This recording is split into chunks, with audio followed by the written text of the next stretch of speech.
Scott, I'm going to step away for like 2 minutes. Be right back. No problem.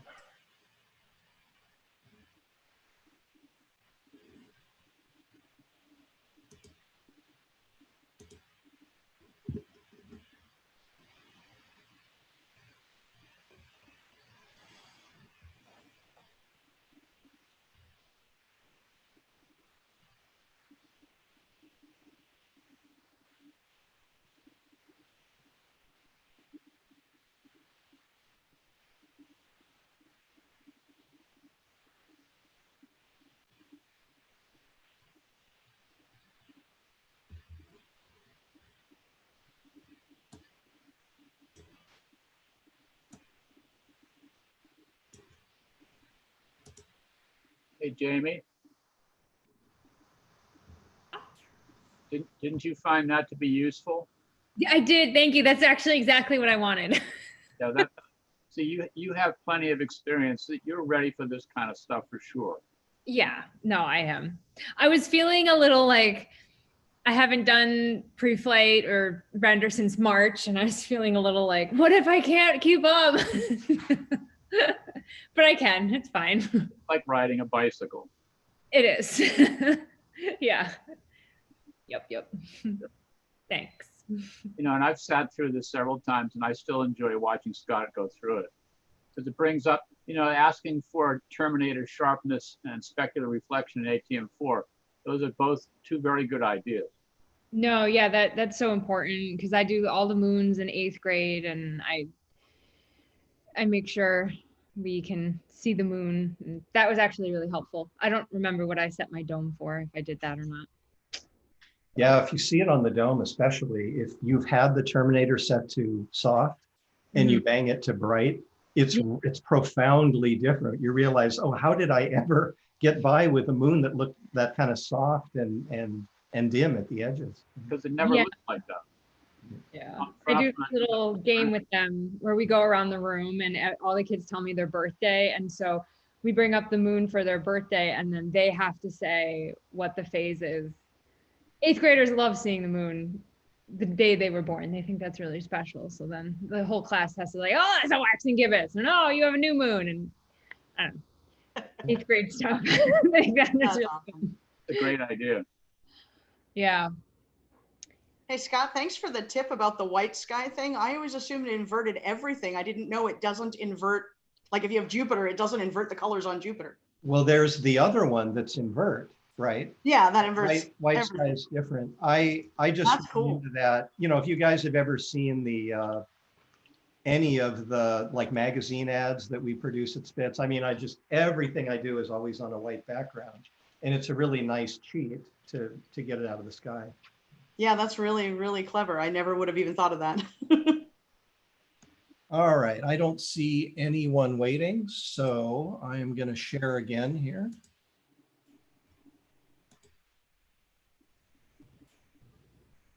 Jamie, I feel really rusty too. I haven't been in the dome since March either. Well, I don't even have a dome anymore until the fall of 2022.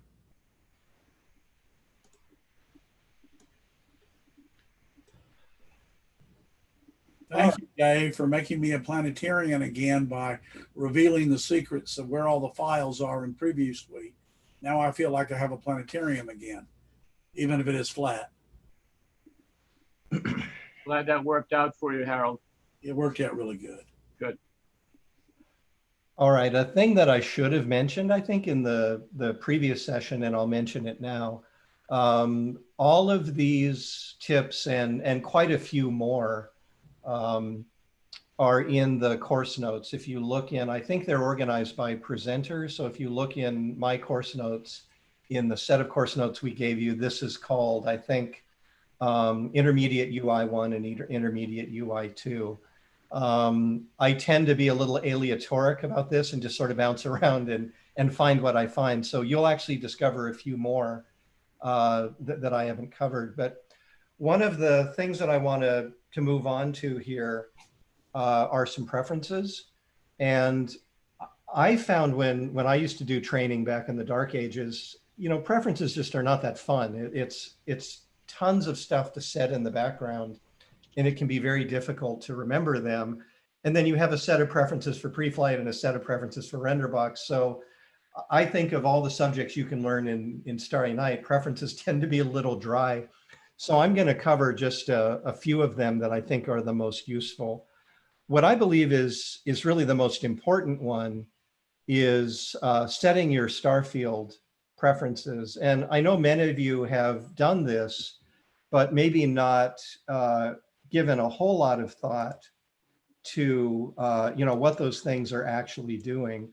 So in order to do this, I'm going to turn off my local horizon, and under my local horizon, I'll turn off my cardinal points as well so you can see my sky.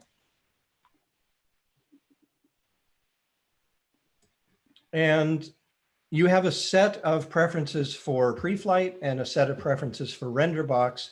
Keep in mind that if you go into your RenderBox preferences and change the settings for your star field that you see on the dome, that's completely different from setting the star field in pre-flight.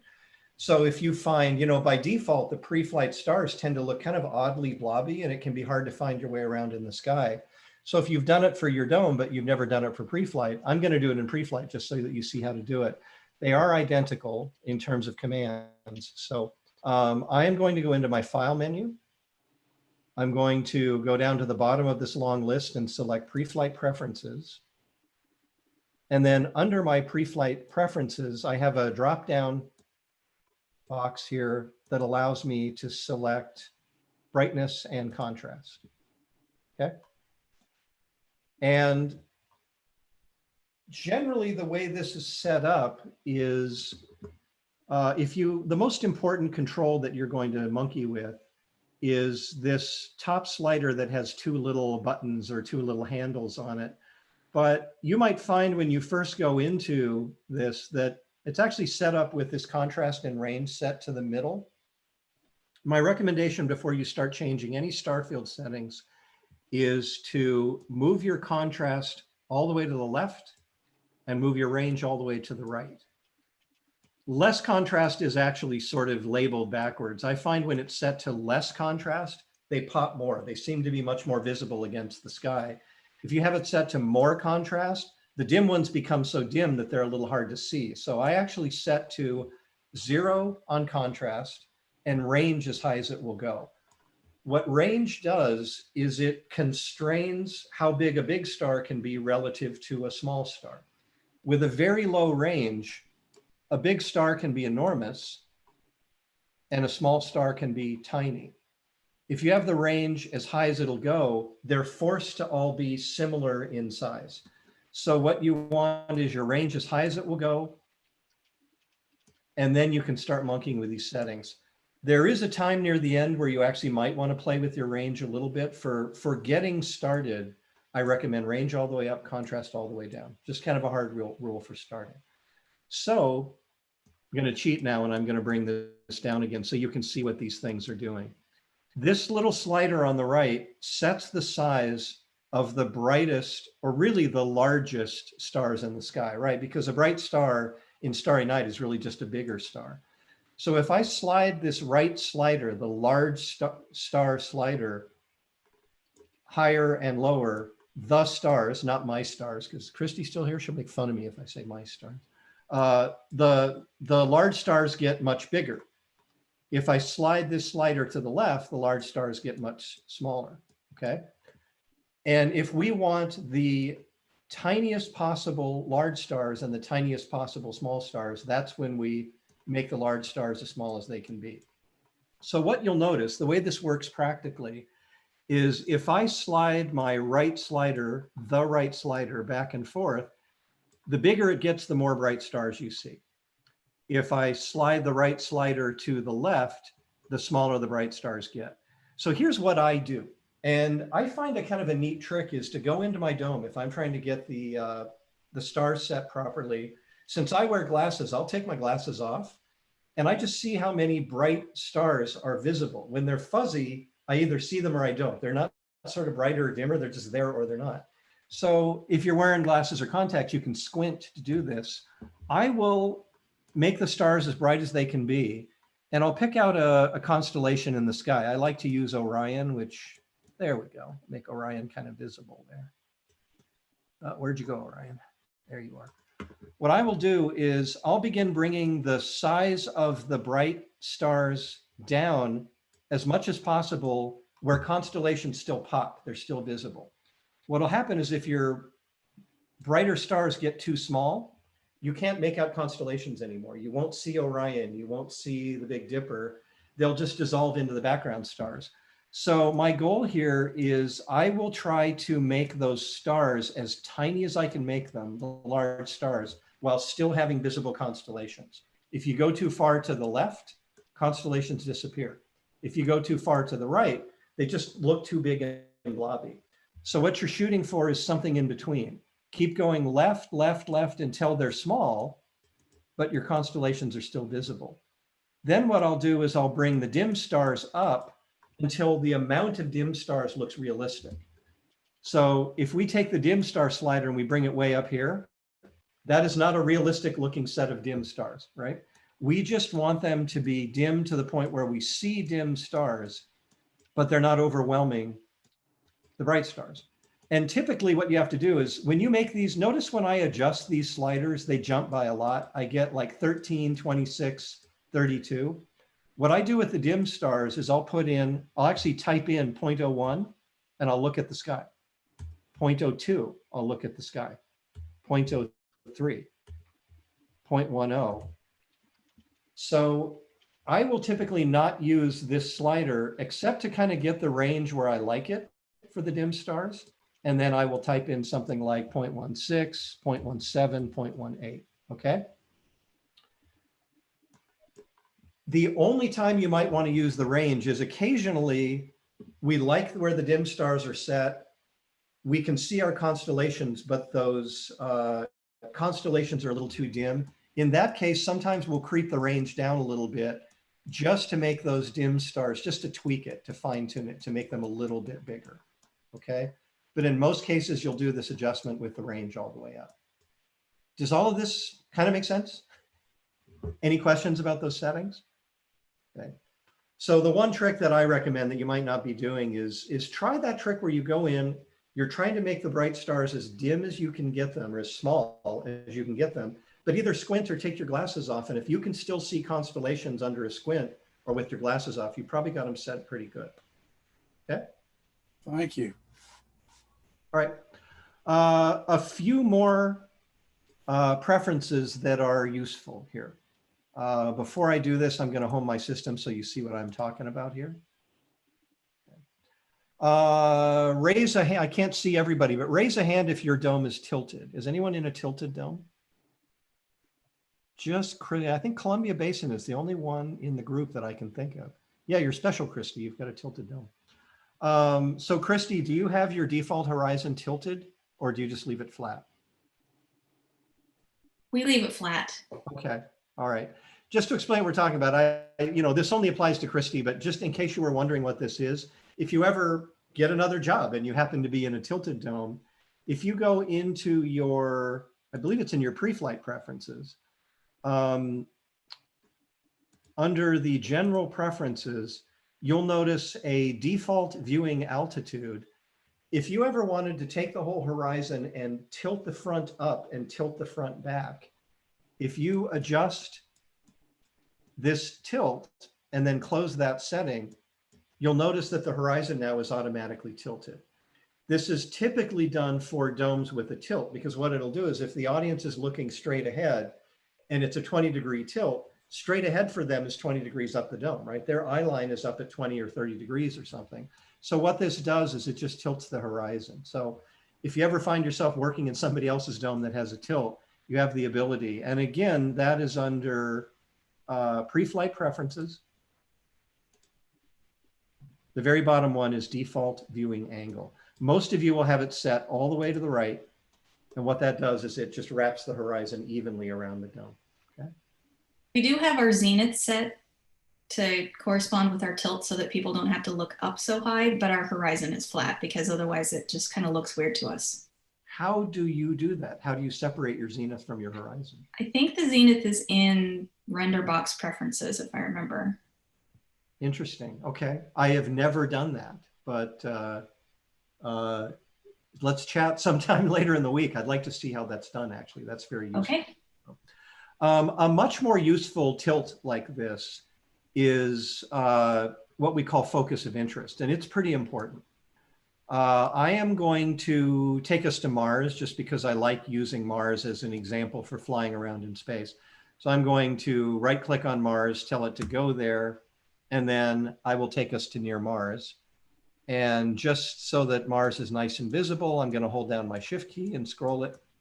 Now, a thing that you'll notice, you're probably all familiar with this in some level, is that if I use my hand icon to drag my sky around or move Mars up and down in the sky, you'll notice that I can't drag Mars up any higher than this position that it is. This is what we call our focus of interest, and some people call it a virtual horizon.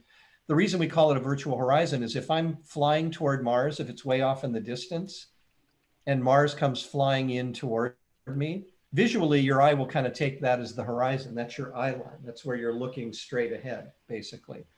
And how high that body is in the sky is a function of your focus of interest preference.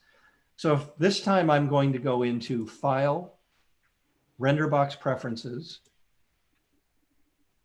and under the general settings, you'll see focus of interest.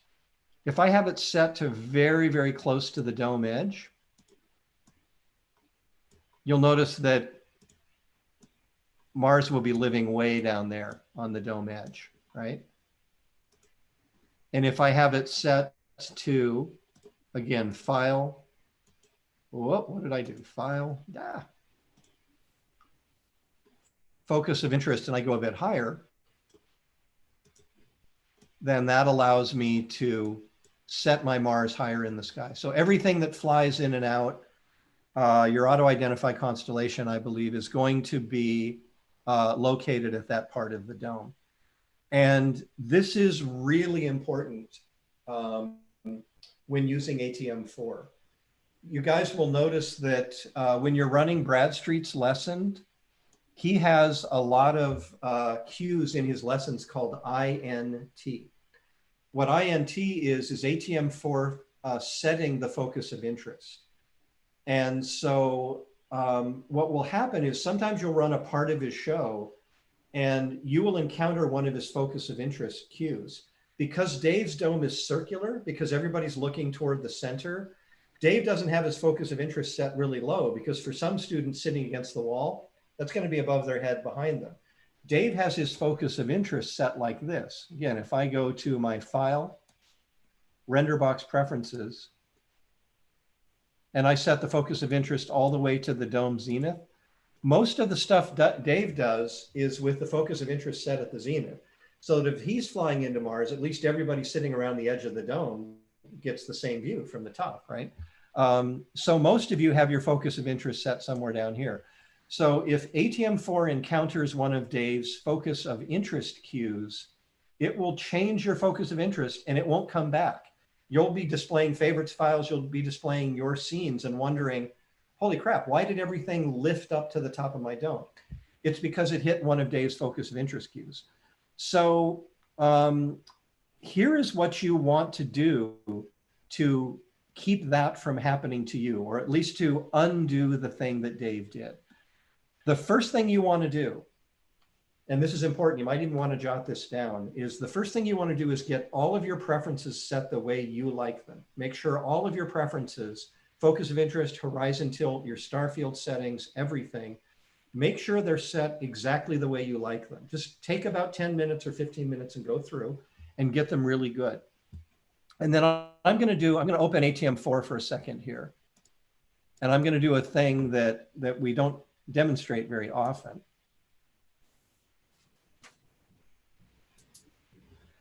After you have your preferences set the way you like them, open ATM4 and do not run a show, because if you run into one of these interest cues, it's going to reset the focus of interest. Open up ATM4 and go into your console menu, and near the bottom, about 3/4 of the way down, you're going to see save current Starry Night preferences. Okay. If you click save current Starry Night preferences, you've just told ATM4, I like all of my preferences like this. I want them like this.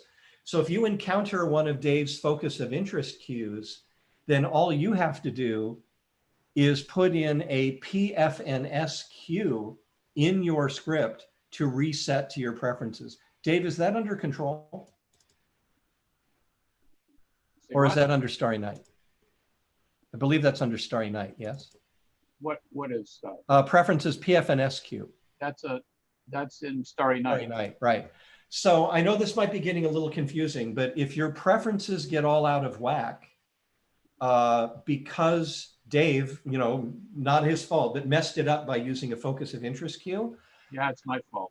What you can do in ATM4 is let ATM4 reset your preferences.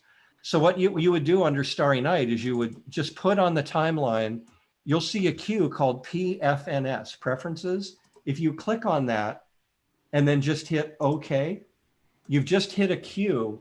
As soon as the timeline encounters that cue, it's going to reset your preferences back to the way you want it. Here is a rule that I have. Sometimes I will grab little pieces of Dave's shows to put in a demo. And sometimes that little piece has a focus of interest in it. When I do that, Dave wisely puts one of these PFNSs in. If you see a whole Bradstreet lesson, what you'll often see at the end of it is one of these PFNS cues. But sometimes we just run a little part of it, right? We run part of the moon lesson and then we stop and then we leave. We forget to let the timeline hit that PFNS, okay?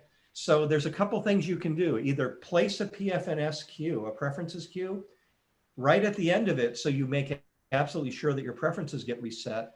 Or sometimes I'll just put one kind of like at the beginning of my show, and I'll open it up and hit execute when I'm done with that show, just to make sure my preferences are happy, okay? Hey, Scott, we've got a couple of questions queued up. Yes, please go. Christy, and then Jamie will be next. So Christy? Yeah, go for it. Christy, go ahead.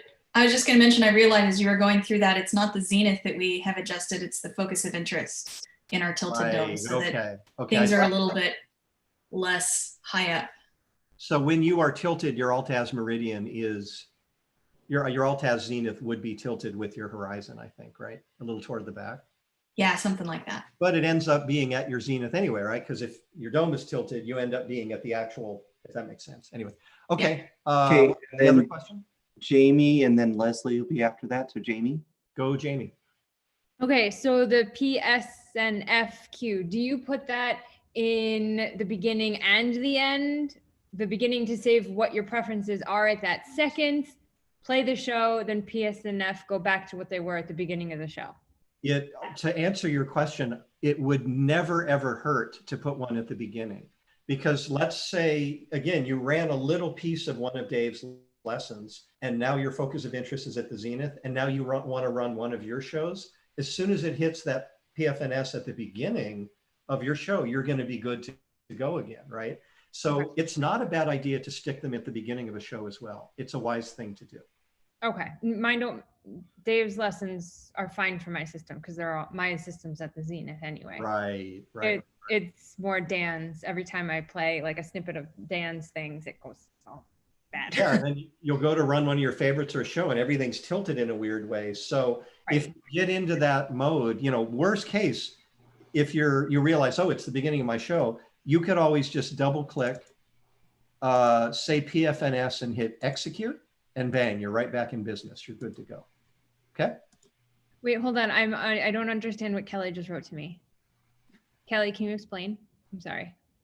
Yeah, Jamie, it sounded like you were asking if you could do a puffness at the start of a show and have it set things the way you want it for that show, and then a puffness at the end to set them back. You can't do that. Puffness is a single set of settings. It's your permanent favorite settings. If you run a puffness, it's always going to set them the same way. You can't have like puffness 1 and puffness 2 for different sets of settings. Okay, so my confusion is when you put your puffness at the end, doesn't that, it remembers what they were before you ran the show? Absolutely. That's what Scott did with saving those preference settings. You're telling it, make this little file that says, I like my you know, focus of interest here. I like this here. I like this, that. I like this way. And it only saves one set. Right. So there's no way to tell it, use Puffness file 6 for this show. There isn't one. It's just one, do it this way. Okay, thank you. That helps. Thank you so much. Scott, you might want to emphasize saving the defaults again, because that's so important to do. People forget to do that. Right. And again, the thing you want to do where you can actually get yourself into a little bit of trouble here is, say you've run one of Dave's lessons and it's changed it to a look that you don't want. So then you go back into to ATM4 and you just say, well, I'll just save mine again. At the time, it'll be in the Dave messed up way, right? So if it got messed up, either use a Puffness cue to get it back to what you like, but make sure that if you're going to set them to get them right, always go into your preferences, get them exactly the way you like, and then save a Puffness, okay? Just never save them until you're in ATM4 until you're really, really satisfied that they're exactly what you want, okay?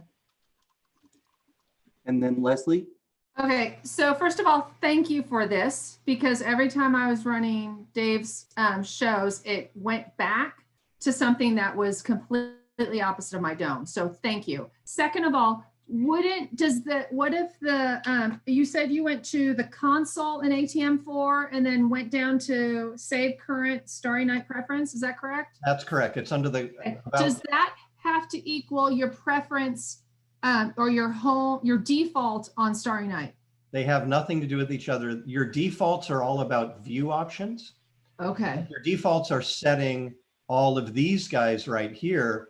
Your preferences are setting all that background stuff like your star field settings, your focus of interest. I know this is getting a little convoluted, but one thing the way to remember it is those view options always end up in favorites, right? You can get wild with favorites. You can make your constellations pink and you can make your grid lines orange or whatever. Those are defaults those are view options that you can change from favorite to favorite to favorite. The settings, no matter what you do with favorites, they're banged in all the time until you go into the background under your file menu and change your preferences. Those settings are there. They're going to carry out through everything unless somebody messes them up with like a focus of interest in ATM4. That's the only way they can get changed, basically. I'm sorry, can you say real quick one more time how you set the PFNS? Yes, if I open ATM4, let's assume Mary, was that Mary who asked the question? Yes, that was me. Okay, good. Okay, sorry. Again, let's assume that we've taken 10 or 15 minutes or whatever to get every preference set exactly the way we like it. Once I've done that, before I run any other ATM4 shows, before I run like a Bradstreet lesson or a Dan show, we'll go into console in ATM4, the console menu, and almost all the way near the bottom is save current Starry Night preferences. All we have to do is click on that and it's done. And now every time ATM4 encounters a Puffness cue, a PFNS cue, or every time you execute a PFNS cue, it's going to put all your preferences back the way you like them. So let's pretend for the sake of argument that this little script that I have here is a Dave Bradstreet lesson from the Full Dome curriculum. Okay, I run it. And over here near the end was one of his focus of interest cues, right? And then I close the show and now my zenith has been messed up. What I want to make sure I do is either if Dave has a Puffness at the end of the show, if he has one of these, make sure I run the show all the way through that. Or if we don't, click on it and hit execute, and that will make sure that our preferences are back the way we like them.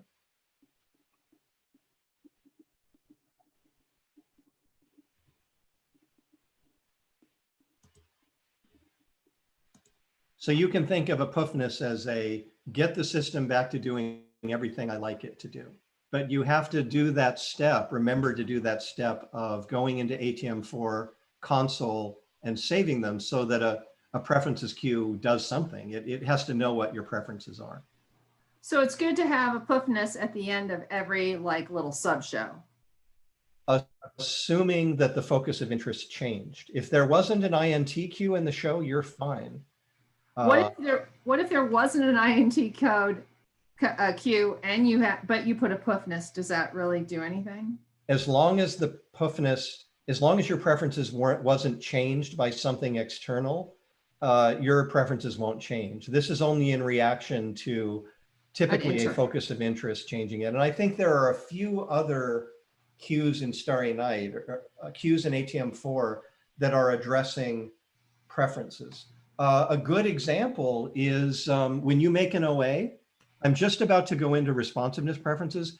Every OA that you do changes your responsiveness preferences. You want to know what I'm talking about there? I will show you. Let's talk about responsiveness first. You guys will notice that when we change our elevation, for example, if I hold my elevation lower to get closer to Mars, or hold my elevation to get further away from Mars, often it's different on pre-flight than it is on render box. And that's on purpose. I'm going to fly away from Mars, then I'm going to check my render box over here. Well, it was already done. That flight had already happened, right?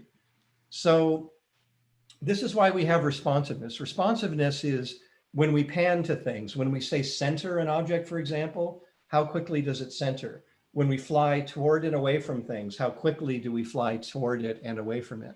That is under something called responsiveness. So I'm going to start with pre-flight. Now, to get into my preferences again, I'm going to go to my file menu, pre-flight preferences, and you'll notice the drop-down gives me an option for responsiveness. One of those responsivenesses is my elevation step. I'm going to set it to very slow and close it. Watch what happens now when I lower my elevation. It's really, really slow. Now here's a cool thing. If you leave them open, you can use this as a speedometer, as an accelerator. You can go faster, slower, depending on where that's set. Actually, that used to work. Maybe it doesn't anymore.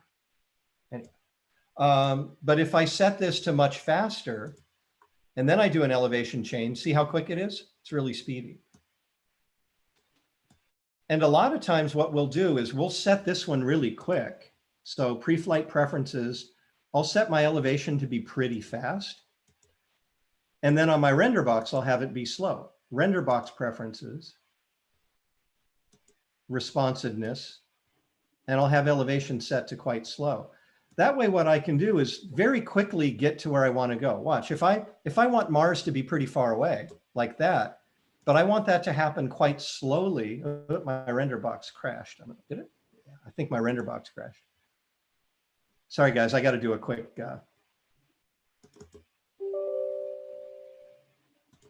Sorry, guys, I just got to respawn everything here. My bad.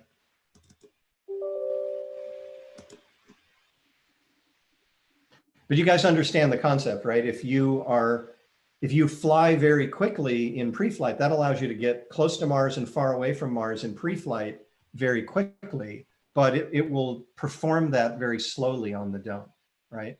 So you can like zip up to Mars really quickly in pre-flight, so you get there, it doesn't take a long time to do, and then you can do it very slowly, okay? But here's the concept I was trying to explain. If you do an orientation animation in ATM4 and you tell it to fly somewhere really fast, as soon as you've done that orientation animation that's really fast in elevation, you've put your preferences here. If you open your preferences again, you'll notice that it's set to way up here. Or if you do an orientation animation that's really, really slow, after you open up your render box preferences, you'll see that the elevation has been set to very slow. So if you like your elevation when you're running around in Starry Night Live to be kind of set right in here, that's another way you would use PFNS to a puffness to get your responsiveness back to the way you like it. So when you are about to set up a puffness, make sure you get your responsiveness is set to the way you like them to behave live when you're doing a show live. Save them in ATM4 After you do any OA, you're going to want to put a puffiness in to get these preferences back to the way you like them.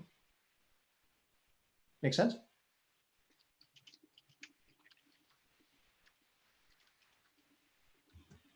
All right.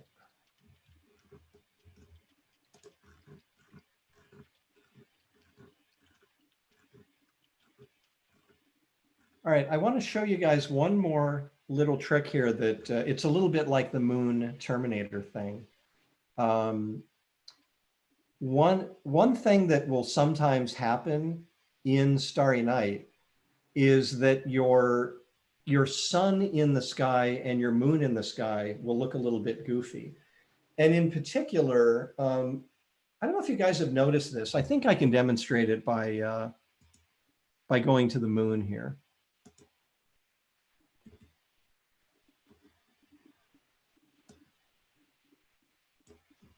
I'm going to set my moon so that it's about that big. And I don't know if you guys have ever encountered it. It may be a little too subtle to see in my preview screen. If you guys ever notice that if you're flying toward or away from the moon, on your dome, if you're flying toward it, the moon will get bigger and bigger, and then it'll stop for a second, and then it'll get bigger again. Anybody ever notice that? The reason it's doing that is your sun and your moon in the sky are not set to the proper size of the sun and moon in the sky. Has anyone ever put the moon to its proper size in the sky and looked at it on the dome? It's tiny. It's so small that it's almost invisible on the dome. The moon that we put on the dome is about, I don't know, what would you say, Dave, like 6 or 8 times larger than the natural moon in the sky. And that's so that the thing is just visible in the first place. So if you're doing flights in space, if you're like zooming away from the moon or zooming toward the moon, and you notice that it's doing that little freeze for a second, the stars seem to move, and then the moon starts getting bigger again. That's because when the moon reaches that size, that enlarged size that you have it just kind of sticks there for a second. So when you're flying around in space, a trick that you might want to do is right click on your moon, and you'll notice about 3/4 of the way down the list, almost everybody's list here will have enlarge moon size checked. If you uncheck that, then first of all, if you're on Earth, your moon will be so tiny, you'll barely be able to see it in the sky. So you don't want to do this when you're on the surface of the Earth. But now when you're doing like a flight through space where you're getting closer to the moon and further away, it's not going to do that goofy thing where it gets bigger and smaller. Okay.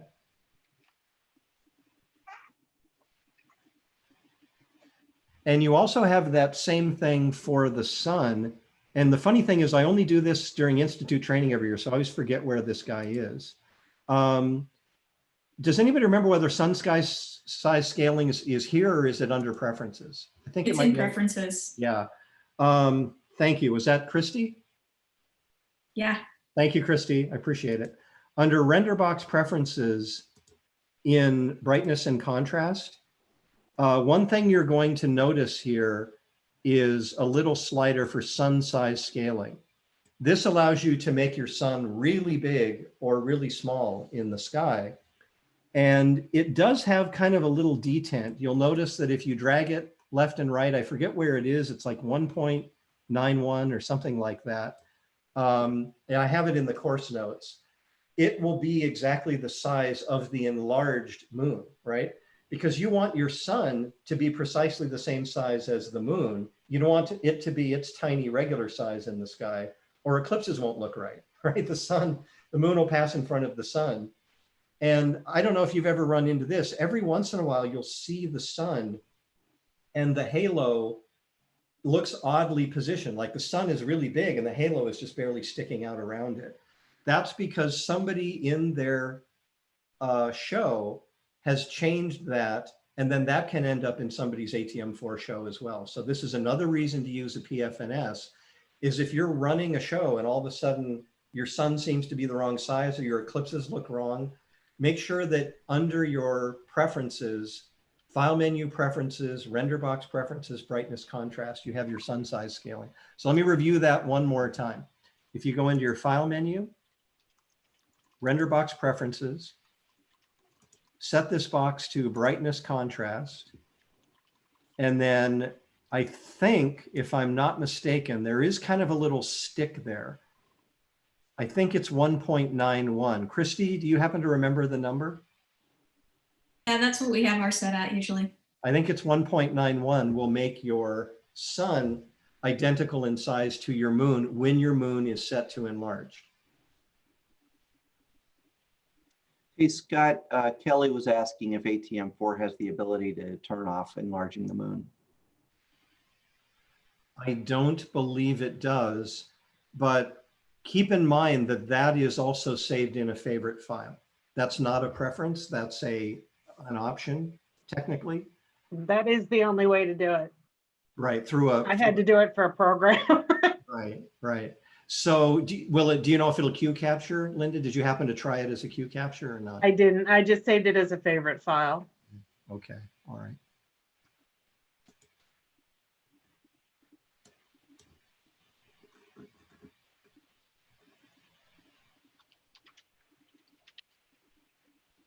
All right, I'd like to talk about just a few things about the user interface that we haven't covered yet.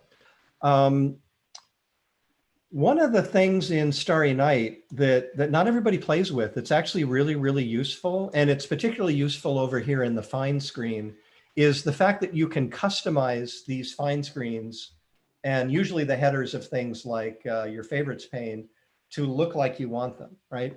So you will notice here that the way I have my fine screen set up is the way a lot of people's probably looks is we have the name of the object right here. And to the left of that object is a little button that you can click to turn its label on. So if I click this little button to the left of the moon, it turns on the moon's label, right? And typically the way Starry Night is set up is to the right of the name of the object is a little circle that turns on its orbit. So if I turn on Earth's orbit here, you probably see it out there in the background. If I turn on the moon's orbit, it's going to look a little goofy because we're close to it, but that's the moon's orbit. But then over here to the right, it can get a little custom. And that's because you have the ability to shift these things around. One thing to keep in mind is if you hover over one of these boxes, it will tell you what it is. If I hover over the little circle radio button, it tells me it's the orbit. If I hover over this little square box, it tells me it's hide. If I hover my cursor over this header, what we call the menu header, the place where the name is, we can move these guys around. I can put hide over here, or I can move it back over here. So we can set this up to be as custom as we want. I kind of like orbit with hide, and then I like to see the local path over here, but I put it on the other side of my magnify so it's very clear as opposed to that. I find if we have, say shadow cone, or we have like celestial path showing, and they're all set up to be in a little line here, I start to get very confused what they are, right? So I like to have hide and orbit here, and anything that's not hide or orbit, like my local path, I like to put over here to the right of my magnify. That way they're a little bit more visually organized. And another thing you can do is, with respect to magnification, you can hover over this little line, or with respect to the name here, you can hover over the little line and make any section wider or narrower if you like it. And this is incredibly useful because a lot of the time, the way this box looks when you first open it up is that magnification is quite small. Sometimes in Preview Suite, it's only that big. What's wrong with that? If I want really fine magnification of the moon, I don't really have it because it's such a small little slider, right? So often what I'll do, especially if I have a nice wide screen, is I'll take my fine screen and I'll slide it way over here. I'll make it very, very wide. And then my magnification super wide as well. Now I have way better resolution on the magnification. Now keep in mind, I've put these other controls so far to the right that I can't see them, but in my case, sometimes that's okay. But at the very least, what I try to do is make that column as wide as I possibly can. Another thing to keep in mind is that you can add and take away those things. And I find that to be very useful. A lot of times the way this is set up is you'll see something like constellation, like which constellation it's in, showing over here, like the constellation is written or its angular size is written. If you don't like to see what constellation it's in displayed on this list, if you don't like to see its altitude or its angular size, you can right click in this header, anywhere up here where it says name, magnitude, right click in the header and only show the stuff that you like to show. If you don't like to see shadow cones in this list, take shadow cones away. If it's sort of annoying to you that this text showing the constellation is always showing here, I don't really care most of the time which constellation it's in. So I'll right click up in this header and make constellations go away. And that gives me even more room to put that very wide slider. Okay. Scott, you've got just a couple minutes. Okay, good. All right, I missed the 10-minute warning. The same is the case over here in favorites. You know, if you're in Preview Suite and you can't read all of these names, don't forget that you can hover over this and drag this out so the whole name is readable. And oftentimes, for whatever reason, the time display is showing by default. If you don't want to see the time display, again, go up into the menu header, get rid of time. If you don't want to see the document notes or whatever, if there's something showing there, then you can just get rid of it. So these are all very, very customizable. Okay. All right, there are a few more things in the course notes that I haven't covered, like keyboard shortcuts and stuff, but don't be shy about just going into my folder in the course notes and opening these guys up.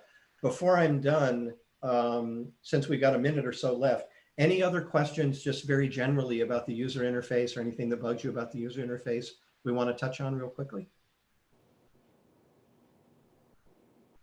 Okay, well, thanks for your time, everybody. I hope that was useful and have fun playing with the user interface. Thanks. We've got about a half an hour break right now. You can join us in the break room if you like. There's a link to that on the schedule. And if not, then next session starts at 4:20 Eastern, and there's no significance to that time. Thank you, Scott. See you guys.